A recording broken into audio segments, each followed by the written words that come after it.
So at this time, would the children come forward?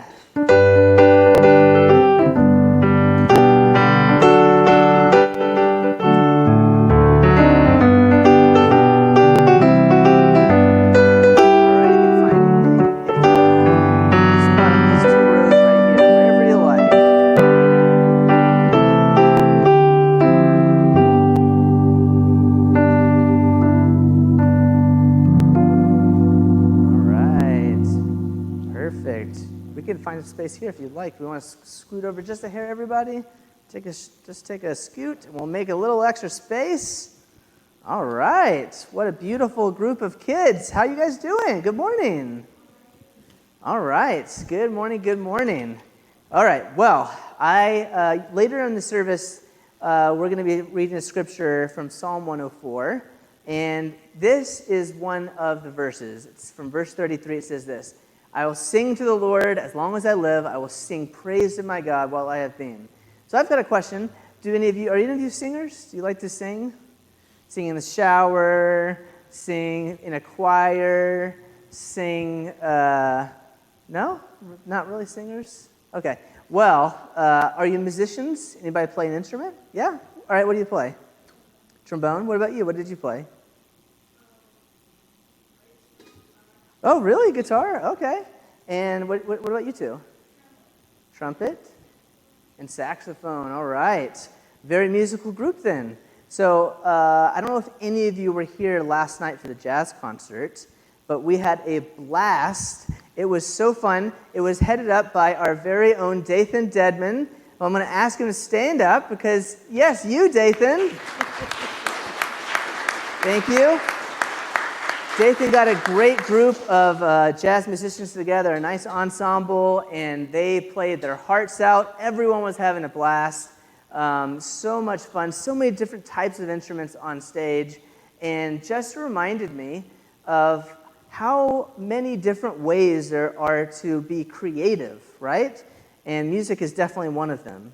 But there's others as well, which we're going to talk about. So there's another verse in that same Psalm 104 that goes like this: there is the sea, great and wide, creeping things, innumerable are there, living things, both small and great. There go the ships, and Leviathan that you formed to sport in it.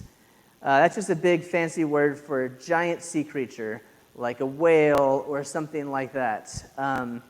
And it got me thinking about a favorite children's book that I had as a kid called The Mysterious Tadpole. Now, some of you probably have your own favorite children's book, but this is definitely one of mine. It's called The Mysterious Tadpole. And when you open up, the very first page shows a picture of an older gentleman in the lake with his swimming trunks and looks like scuba gear, yes, thank you, goggles, and holding up a glass jar that he put a tadpole in. Do you think it's actually a tadpole? Yes? You're shaking your head. No, you're on to something. You're a detective over here. That's smart. Yes. And you can see Mama Tadpole in the back, in the behind. Does that Mama Tadpole look like a frog to you? No. We'll find out. So here we go. It's called The Mysterious Tadpole. It's by Steven Kellogg, and it's written and illustrated by him. And it goes like this: "Greetings, nephew," cried Lewis's Uncle McAllister. "I've bought a wee bit of Scotland for your birthday." "Thanks," said Lewis. "Look, Mom and Dad, it's a tadpole." Lewis named him Alphonse and promised to take very good care of him. Lewis took Alphonse to school for show and tell. "Class, here we are. I have a splendid example of a tadpole," exclaimed Miss Shelbert. "Let's ask Lewis to bring it back every week so we can watch it become a frog." Do you think it's going to become a frog? I'm taking you somewhere. So Miss Shelbert was amazed to see how quickly Alphonse grew. "Maybe it's because he only eats cheeseburgers," said Lewis. "Cheeseburgers for a tadpole? How many of you anybody have pets? Do you feed them cheeseburgers? Is that what pets eat, generally speaking? Yes. All right, we got a confirmation. When Alphonse became too big for his jar, Lewis moved him to the kitchen sink. "He's the perfect pet," said Lewis. Louis and Alphonse loved to play games. "Be careful," Louis said to his mother. "The living room is not a soccer field. Something is going to get broken." And I bet you it does. And she was right. That same day, the soccer ball slammed into Aunt Tabitha's antique lamp. "This tadpole is out of control," said Louis's mother. "Something must be done." "It won't happen again," promised Louis. "I'll take Alphonse to obedience school." The only animals at the obedience school were dogs. Some of their owners stared at Alphonse suspiciously. "Hey, pretend you're a dog," whispered Louis. You think anybody's gonna buy that? If someone came up with that animal and told you it's a dog, I promise you, would you believe them? Yes. Alphonse tried to bark, but it sounded like a burp. "Hold on a minute," said the trainer. "What kind of dog is this?" "He's a hairless, spotted water spaniel from Scotland," explained Louis. Alphonse quickly learned to sit, stay, and retrieve, graduated at the top of his class. "My parents will be very pleased," said Louis. But Louis's parents were not pleased when Alphonse outgrew the sink and had to be moved to the bathtub. "This shower is too crowded," complained Louis's father. "This bathroom is a mess," moaned Louis's mother. But at least Louis's classmates enjoyed Alphonse, who was still making weekly visits. "Wow! Show and tell is more fun than recess," they yelled. But one day, Miss Shelbert decided that Alphonse was not turning into an ordinary frog, and she asked Louis to stop bringing him to school. By the time summer vacation arrived, Alphonse had outgrown the bathtub. "We could buy the parking lot next door and build him a swimming pool," suggested Louis. "Be sensible," declared Louis's parents. "Swimming pools are expensive." "We're sorry, Louis, but the situation has become impossible. Tomorrow you'll have to take your tadpole to the zoo." "But I can't put my friend in a cage," said Louis. That night, Louis was very sad, until he remembered that the gym at the nearby high school had a swimming pool. Louis hid Alphonse under a carpet and smuggled him inside.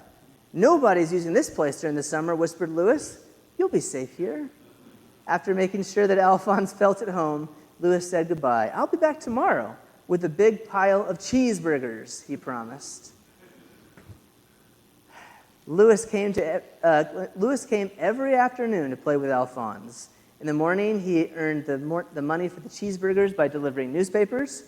The training continued as well. Louis would say, "Alphonse, retrieve!" And Alphonse would succeed every time. As summer vacation passed, Louis became more and more worried about what would happen to Alphonse when the high school kids went back to school. After his first day of classes, Louis ran to the high school, found the gym bustling with activity. The swim team was headed for the pool. "Stop!" said Louis. "On your mark," bellowed the coach. "Get set." "Excuse me, sir," said Louis. "Go!" cried the coach. Alphonse rose to the surface to welcome the swimmers. "It's a submarine from another planet!" shrieked the coach. "Call the police! Call the Navy!" No, it's only a tadpole," said Louis. "He's my pet." The coach was upset and confused. "You have until tomorrow," he cried, "to get that creature out of the pool." Louis telephoned his friend, Miss Severs, the librarian, and asked for her help. "I'll be right there," she said. Miss Severs rushed to meet Louis at the high school. When she saw Alphonse, she was so startled that she dropped her purse into the water. "Retrieve," said Louis, and Alphonse did. "Where did this outstanding animal come from?" cried Miss Severs. "It was a birthday gift from my uncle," Louis replied. Miss Severs telephoned Uncle McAllister. "Oh, the wee tadpole," he said. "Why, he came from the lake nearby. It's the one folks call Loch Ness." You ever heard of the Loch Ness Monster? "Brace yourself, Louis," Miss Severs said. "I believe your uncle has found the Loch Ness Monster." "But I don't care," cried Louis. "Alphonse is my friend, and I love him." He pleaded with Miss Severs to help him raise enough money to buy the parking lot so he could build a swimming pool for Alphonse. Suddenly, Miss Severs had an idea. "Long ago, a pirate ship sank in that harbor," she said. "No one has been ever able to find it or its treasure chest, but perhaps we can." The next morning, they drove to the harbor and rented a boat. "This is a treasure chest, Lewis," cried Lewis. "Retrieve."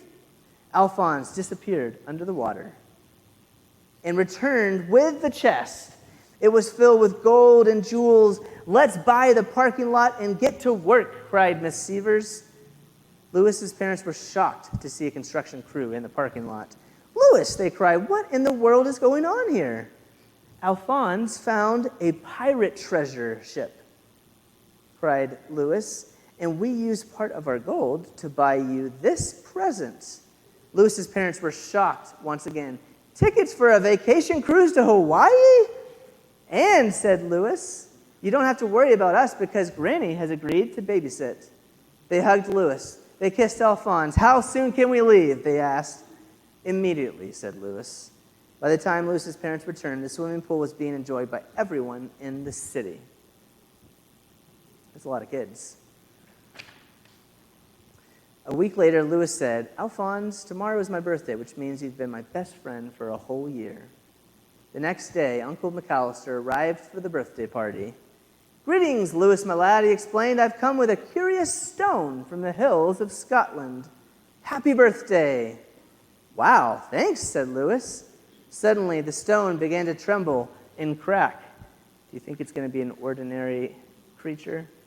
Just like a, little pigeon or, dove or chicken? Nope. As you see in the next page, turns into some type of large prehistoric bird. And if we go another page over, even bigger than Alphonse. What will they do next? You'll have to beg Steven Kellogg to make a sequel to this because I want to know what happens to the next bird. But anyway, I hope you enjoyed the children's book, and I hope it inspired you to think creatively, to think about yourselves. Each and every single one of you was made in the image of God, and each and every single one of you has God's creativity flowing through your veins. And so today, I encourage you, find a way to be creative, maybe even at Sunday school, which is where you're headed next. So if you'd like to go to Sunday school, we've got Miss Beth, who is going to escort you over to our fellowship hall to enjoy, and you're welcome to follow her if you'd like to head off to Sunday school.